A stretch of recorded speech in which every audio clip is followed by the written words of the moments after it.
One of the interesting things is, okay, we get inundated with pitches from companies about their offerings and trying to brief us and wanting to sort of spark some interest in the analysts on what it is that they're doing, and it's kind of difficult to grab our attention. Now, there have been several that obviously have. I would point at maybe the guys at Once, 10 euros for 10 years connectivity. That's always something that's going to grab your attention. You think, okay, well, that's immediately clear what it is that they're doing, and also it makes you think, how are they going to do that? How is that even possible? And this actually flows quite neatly into some research that we've done, or a report that we published back tail end of last year on something we call disturbance marketing.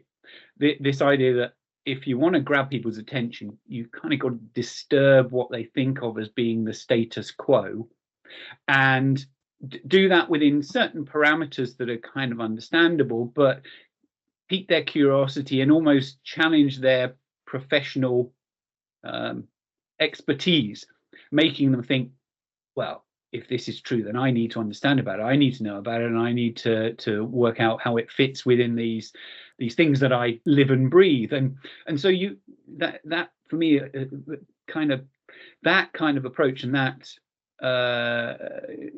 level of grabbing the shirt front and making them pay attention, want to know more, is a pretty important thing. And companies that do that well have always been the ones that have kind of attracted our attention, shall we say. So that's something that's sort of interesting pitches we've seen in the last quarter of a century. Blimey, if I put it like that, that's quite terrifying. But there's lots of companies that just don't tell you what they actually really do. There's so many